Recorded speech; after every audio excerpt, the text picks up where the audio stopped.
Hello and welcome to VistaTalks, interested in discussions with interesting people from all around the world. I'm your host for today, Simon Hodgkins, and delighted to be joined by Mark Henry. Mark is an author, a speaker, and the Central Marketing Director for Tourism Ireland, which is the public body responsible for marketing the island of Ireland overseas. Mark also trained as a psychologist, which led to the research and strategy functions of Irish technology companies before turning to work in the tourism industry. Mark spent 2 decades at this stage, I think, telling people all over the world what a great country Ireland is. And Mark, I know, is very passionate about sharing the incredible progress that Ireland has made. So let's go on. Let's get on to the show because I've got a lot I want to ask Mark. And Mark, you're very welcome.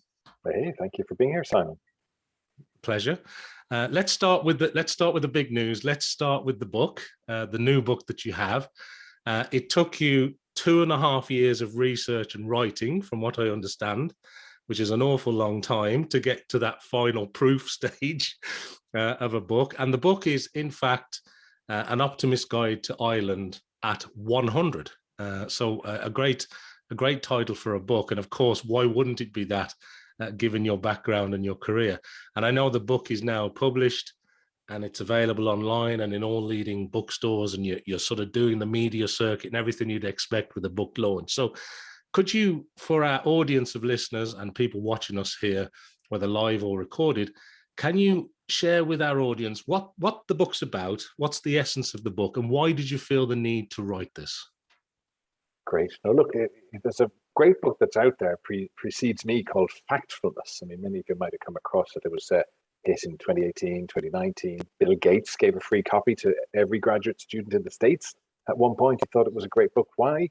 Because it was saying the world is improving despite what you think. I read the book. It was it's a short book. I highly recommend it. It's taking a global perspective. I thought, well, that's true. The world is improving. But you know what? Things in Ireland are improving even more so, despite often what the media coverage would lead us to believe. So I started to dig into this, started to look at the same data sets for Ireland to say, well, how has life for Irish people improved? And of course, next year, yes, we have a big anniversary, a big birthday. It's our 100th anniversary of as an independent nation. So I said, right, well, 100th anniversary, let's look at 100 remarkable things that Ireland has achieved in its first century. And, you know, the evidence is there absolutely to support that. The United Nations says that Ireland has the second highest quality of life on the planet today. The second highest. Why? Because they say, well, you know, we live longer than ever before. In fact, we live 25 years longer than people did 100 years ago at the foundation of the state. They say we're highly educated. Indeed, the numbers of people coming out with third level qualifications, in fact, the number of people, adults with third level qualifications in Ireland has doubled in just 20 years. It's now the majority, more than half of our working adults have a third level qualification, one of the highest in the world. And the UN also said, well, of course, also Ireland's income levels are very high. So people have the means to live a long, fulfilled life. And indeed, they do. Obviously, our incomes are fairly high. In fact, we've earned 5 times more in real terms than our grandparents did. So and all the criteria that you care to look at, economic, health, and broader, political, I look at economic, educational, I mentioned, on all these criteria, Ireland is doing extraordinarily well, has seen extraordinary progress. And indeed, in the UN ranking, they first started in the 1990s. Ireland was 23rd. We're now second. No other developed nation has had such extraordinary growth in terms of its quality of life over those last 20, 30 years. That's incredible, Mark. Just those stats are mind-blowing. And the little sign that you have behind you, it truly is an Optimist Guide to Ireland at 100, absolutely. And I wanted to maybe just touch on a couple of points that you said there, because when the Irish state was formed back in 1922, Ireland was probably one of the most poverty-stricken nations in Europe. Talk about a transformation, of course. And now you mentioned that it's got the second highest ranked in quality of life, which is incredible when you think about the short period of time in relative terms that has passed. But I wanted to ask you maybe a flip question to that, which is, what do you think are the next challenges that Ireland needs to address if it's going to maybe sustain that progress and maintain its position? Because we're flying pretty high in that ranking at the moment. But from your perspective, you've looked at all the facts and the figures. What do we need to do, or what are the challenges that you see to maintain that, Mark? Yeah, because who's number one? It's Norway. So they're going to be tricky to beat anytime Okay. soon. So yeah, there's a risk that we might in the next rankings drop a bit.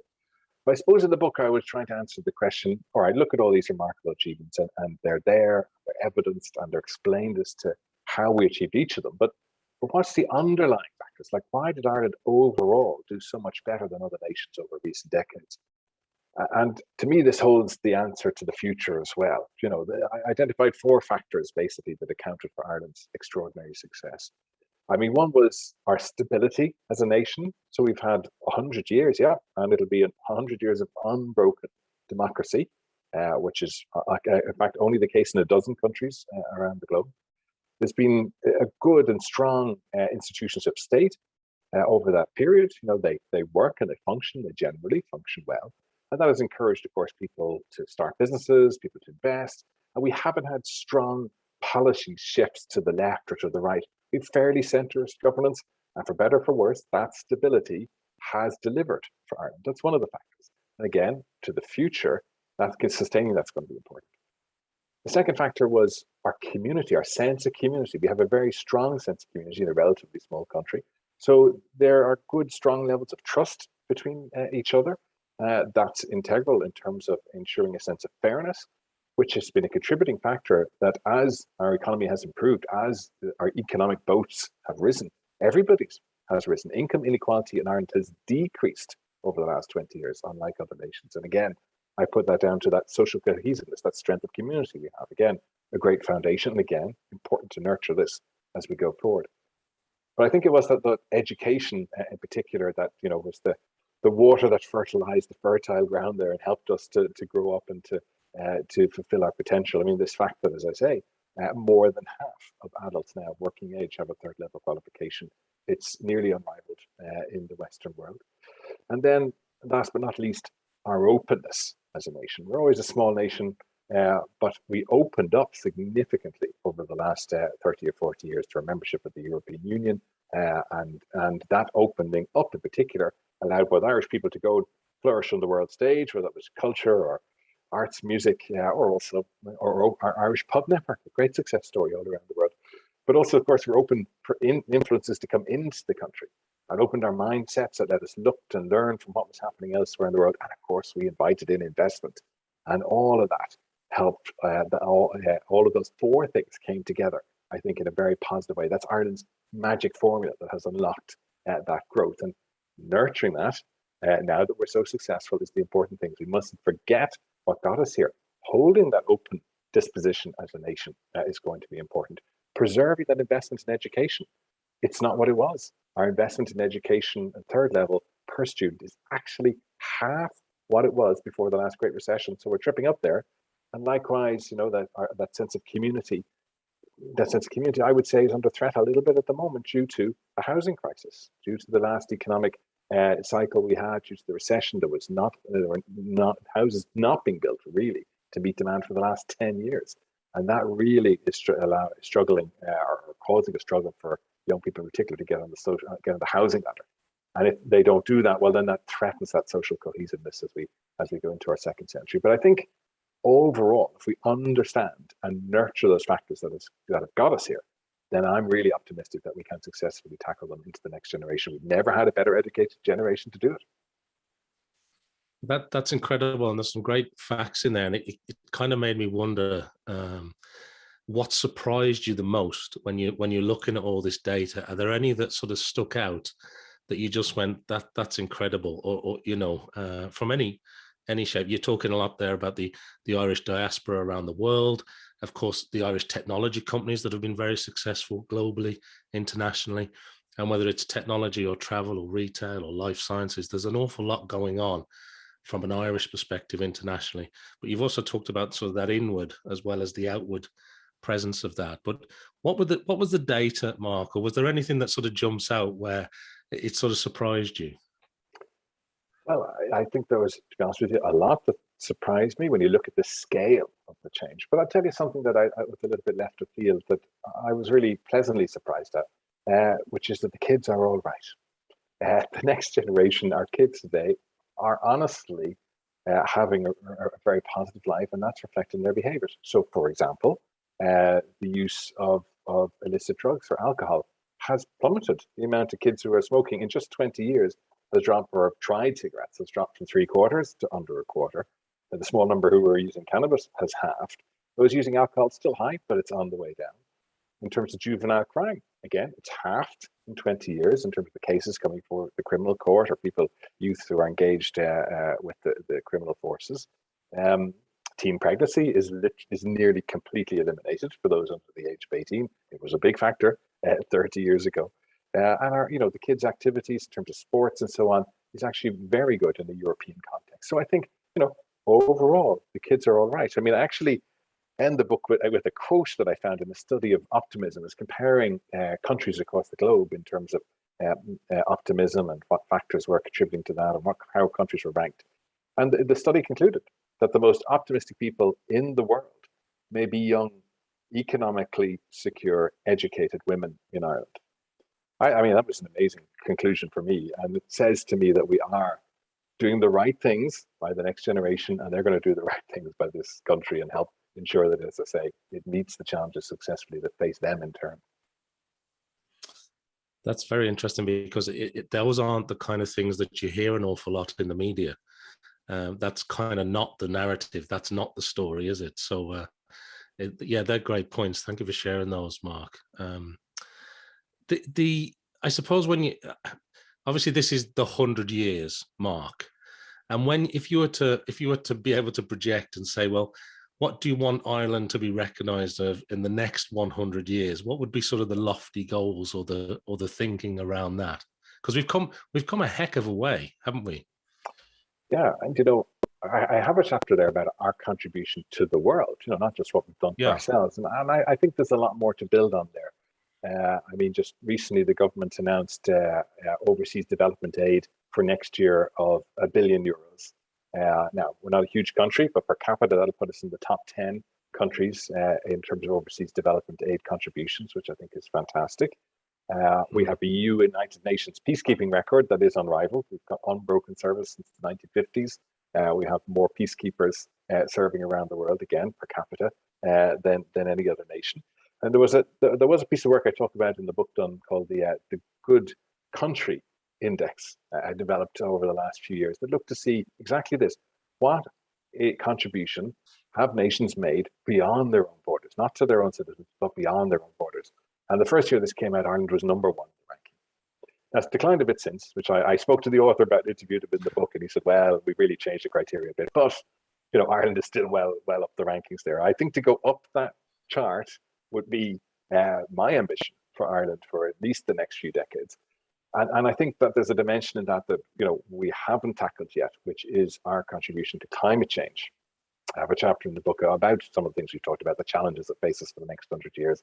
And I put climate change there first, because all that positive development we had in terms of investment in education and building our economy, all that, we weren't keeping an eye on our environment. We weren't keeping an eye on our natural capital, although we may be giving record amounts of money now to help other nations follow our path and develop. The point is, if we don't curb those climate emissions, then of course we're taking with one hand and giving back with the other. So there's a lot of work to be done on that. But as I say, we've got the smartest, most well-educated generation ever. I think we can face that challenge successfully. Ever the optimist, Mark. That's fantastic. So look, we're exploring these 100 remarkable sort of achievements over Ireland's first 100 years as an independent nation. You've identified a number of four factors that account for Ireland's sort of extraordinary success that we've been talking about here today. And you've also touched on 5 prominent psychological biases that prevent us from sort of easily acknowledging how far we've come. And I'd wonder if you could maybe highlight or maybe just expand on that a little bit, because I thought those were fascinating for our listeners. Yeah, I have a whole chapter on the book on why this stuff is hard to believe, because, of course, that's not the news cycle and that's not the common perception. Oh, you've never had it so good. No, no, no. What about all these problems? And as you say, there are psychological biases that drive us towards not seeing the full picture, towards not seeing the positive picture. And I'll touch on a couple of those, as you say. I mean, one of the first psychological biases ever identified, actually, in the 1970s, was a negativity bias. We prefer the negative. I mean, it makes sense in evolutionary perspective. It was the long ago ancestor who spotted danger, who spotted the predator in the high long grass that lived to tell the tale. So we are prone to seeing risk and to evaluating risk and to thinking of survival, and that's where we've come from. But there's a good study done in Canada there, McGill University. I talk about where they brought in volunteers and they sat them down the computer and said, we're doing an eye tracking study. We're going to get the eye camera calibrated. So just sit down there and just browse through that website. There's a collection of news articles there. Just browse through them there while we get the camera set up.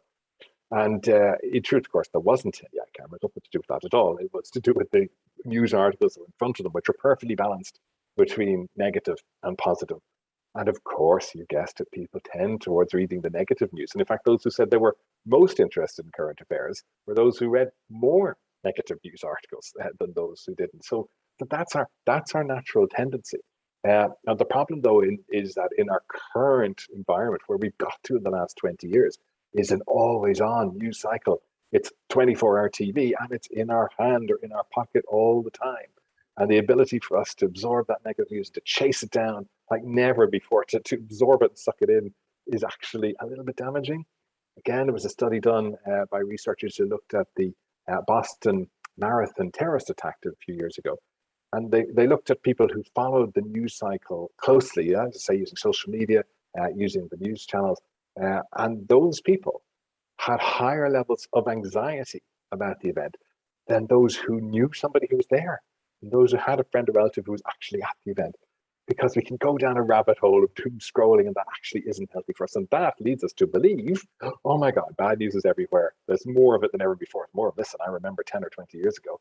Therefore, things are getting worse. And the cycle is feeding a bit of or the technology, I should say, is feeding, allowing us to amplify those natural biases. I mean, another one that's well known is this, I call it progress attention deficit. Well, think of that a metaphor, you've heard it before, of they put the frog in the water and they boil the water gradually, and the frog doesn't notice until it's too late, and he's boiled to smithereens. Doesn't happen in real life, I'm assured. The frog apparently always jumps out. But the analogy is saying, okay, well, the change can happen so slowly around you, it can be negative, you don't notice it, and the next thing, you're swamped. But if you turn that on its head, there is truth in that, but this is also true for positive progress. Our attention spans are very short. There was a study done in the States.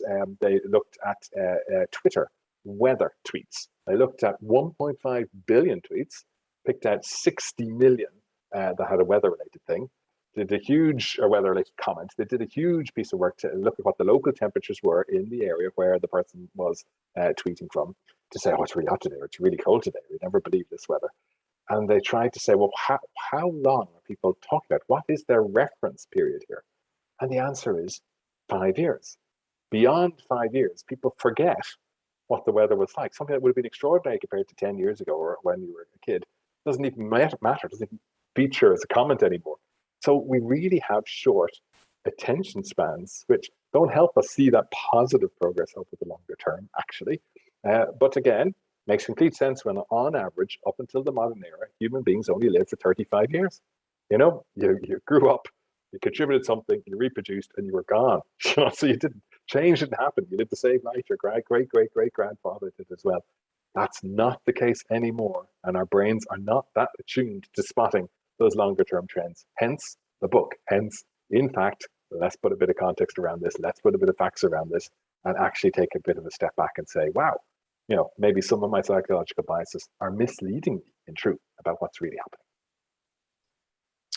I find that fascinating because you're absolutely right. You've only got to go back a small number of generations, and the average lifespan globally in most places in the world drops significantly. And through modern technology, modern medicine, different lifestyles, different eating patterns, different exercise patterns, we're all living longer. But the news cycle, that 24-hour media push, is just getting faster and faster and faster. And yet it's interesting when you look at the evolution of the species almost, and how we've adapted. In some degrees, we've come an awful long way. In others, we're still catching up here. Yeah. And I think for anybody who's listening to this, who fancies a little bit of optimism, they should certainly dive in, because there's an awful lot of optimism in this book around Ireland at 100. There are reasons to be happy, Simon. And yeah, we're going to have to wait till they give us those little brain implants that, you know, ensure that the rational part of the brain kicks in over the emotional bit. We've a bit of a way to go, but that is the answer to all of those things. When you look at the research, how do you counter those biases? The answer is you switch on your cognitive capability. You stop just scrolling, you pause, you switch on the rationality, you apply logic, you apply the context, and all of a sudden then you see things differently and actually more accurately. Very good. And a lot more of that required, I think, in lots of areas. But thank you for sharing that. I can't let you go, and I don't want to wrap up before we touch on another important aspect, because we talked a lot about the book here, and it is fascinating. Highly recommended to everybody who's listening. But I wanted to talk a little bit about your sort of the day-to-day role as well, because you, as the Central Marketing Director for Tourism Ireland, you're basically showcasing the country, you know, overseas, around the world. So maybe could you just tell us a little bit about your responsibilities there, because it's, you know, this great sort of optimistic 100 years. It's all fantastic, but in your day-to-day job, you've really got to get out there, haven't you, and spread that message. So tell us a little bit about your role there, Mark. Yeah. So Tourism Ireland is kind of a unique body, actually, in a way, because it represents two countries. It represents Northern Ireland and the Republic of Ireland overseas. So we're promoting two destinations. It's a result of the peace process in Northern Ireland and the recognition that from a tourist perspective, borders don't really matter. If they're coming for a week-long holiday, they want to tour around, and, you know, it's whatever the best thing is to see and do in the island of Ireland is what's going to impact on their holiday making choice. So we were set up 20 years ago, indeed, precisely so. And I'm the Central Marketing Director there. It has been 20 good years up until 2019, up to 2020. I mean, we had record visitor numbers. The island of Ireland had more than 11 million visitors, which on a per capita basis, again, is actually one of the highest figures in the world. We had very strong tourism revenues, more than 6 billion euros earned for the sector across the island. COVID, of course, has been a huge challenge. Needless to say, it all went to zero from an overseas perspective. It's climbing back slowly, but we're quite optimistic. We have been ready to relaunch Irish tourism, to restart the sector for more than a year now. We're finally out there. We're spending significantly, encourage people to press the green button and come to the island of Ireland. So, you know, green for go, hey, green for the island of Ireland. This is the place you should be to restart your tourism experiences overseas. So far, so good. I think there's a lot of optimism about the year ahead. I think there are a lot of positive prospects with a lot of carriers. Bring your roots back very quickly. They have the airplanes. They're sitting there. They want them in the skies. We can certainly see consumer demand is there. And people have moved their mindset now into living with COVID. They used to say, oh my God, COVID's high. I'm not going to travel. With so much vaccination and so on around the world and safety measures in place, we've actually now seen people go, I'm going to travel, COVID or no COVID next year.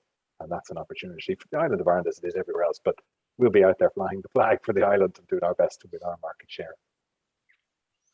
Yeah, it's been very tough. I know one of the episodes that we did a little while ago was with somebody who represented Sweden. And, you know, sort of like what you're saying, that the job sort of flipped completely, because, you know, all of a sudden you couldn't bring anybody in. It just was off limits. Everything was shut down. Nobody was flying anywhere. And so all of a sudden they had to sort of completely go back and talk to their own citizens to experience tourism within their own country. And I know Tourism Ireland's done an awful lot around the staycation model, which has been a great help. But you mentioned as well, carriers like the US routes have opened up significantly, haven't they? Only very, very recently. So there's a lot changing very quickly when it comes to travel and hospitality. Yeah, exactly. I think everyone switched to domestic holiday taking, which is very positive and was great for as you say, our colleagues, for example, Tourism Northern Ireland, who drive domestic business up north, they did really well because they opened up before the Republic of Ireland did in terms of restrictions. They won a lot of business. But then the Republic of Ireland then had a great summer. But the summer is quite short when you're talking with the domestic market. As soon as the kids go back to school, that's basically when things start to shut down pretty quickly. Normally, international visitors fill that gap. September is actually the second busiest month in Ireland for international tourists after July, because the capacity is there and they're still on their holidays and they love to come here. So the weather's not too bad. So we've, we're hopeful that again we're going to see a pretty, I don't want to say whiplash recovery, but there or thereabouts next year. A significant and a meaningful return, subject, of course, to the disease and where that course that takes us. Of course. And just while we're talking about nations as well, I mean, Ireland is absolutely deemed among sort of a world leading brand when it comes to the sort of the country stakes. But I discovered that you actually wrote a book about this, and it was titled, if I've got it right, Nation Branding. Was it in Europe? Yes, I wrote a chapter. I wrote the Ireland chapter within. Okay. Very good, because how countries are branded and people's perceptions of countries can be quite fluid. You've obviously got government, politics, news, media, business, tourism. Everything plays a part in that country's story, doesn't it? You see, and what is best case? What is the best practice in terms of country branding? And my argument was, well, actually, the right model can be depend on the country. So a lot of people say, well, look at New Zealand. It's 100%. Pure New Zealand, that's used in everything. Look at the great campaign for Great Britain, that's used for culture and arts and tourism and investment and innovation, and it's used for everything. We don't have that in Ireland. We don't have a single overarching brand. We have a food brand for Bord Bia, the food organization. We have a tourism brand for Tourism Ireland to live with. We have a foreign direct investment, kind of a brand, I suppose, but it's a lot more about the business facts that the Industrial Development Authority, IDA Ireland, use. So we have a sectoral approach, but yet in each of those areas, Ireland is massively outperforming its competitors. That's the argument I'm making.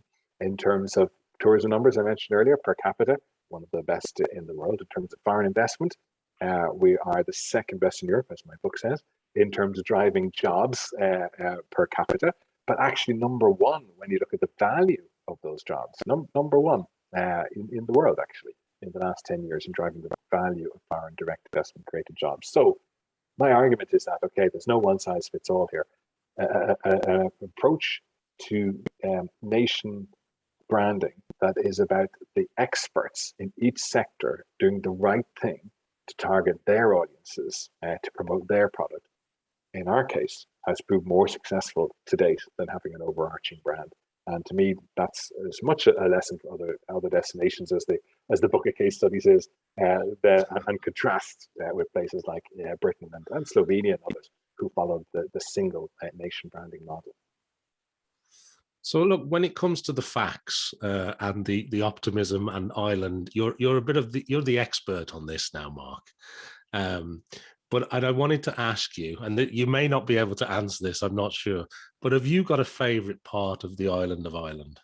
Catch me out on that one. Well, of course, I'm happy to advise people that there's wonderful things and experiences we had all over every part of the island. But I think it depends on what you're looking for. I think for me, I'm in Dublin, so to me, a day trip destination that's great is Belfast. I think there's Titanic Belfast is a world-class experience. And early in next year, we're going to see a Game of Thrones visitor attraction, a studio tour that's going to be really, really world-class. I think if you've a few days to go somewhere, I think Kilkenny City is brilliant. I think it's got a fantastic combination of great food, great history, things to see and do in a very compact space. You can really fill the time. I think that's wonderful. Or if you haven't had a full week, for me, that's somewhere on the west coast, maybe rural County Galway, where there's plenty of opportunity to get out into Connemara and up national parks and up Diamond Hill. There, I strongly recommend. So it depends on what you're after. If you've time, hey, do all three. Yeah, everything from the Wild Atlantic Way to the Game of Thrones. It sounds like there's a lot there. So look, before we wrap up today, Mark, I wanted to ask you: is there anything else that you'd like to share with our audience? Is there anything that you feel I've missed, or any sort of important sort of message that you'd like to share today? Well, we've covered a huge amount of territory, and thanks for the conversation, Simon. I'd say look up the book, right? So the book, it's in fact an Optimist Guide to Ireland at 100. If you're Irish, there's loads of good news stories there that you may or may not know. If you're not Irish, it's equally true, because why has Ireland been successful? What lessons there are for other nations is something I'm talking about in there as well. You can get the book anywhere at all, Amazon, you name it, on your favorite bookstore locally.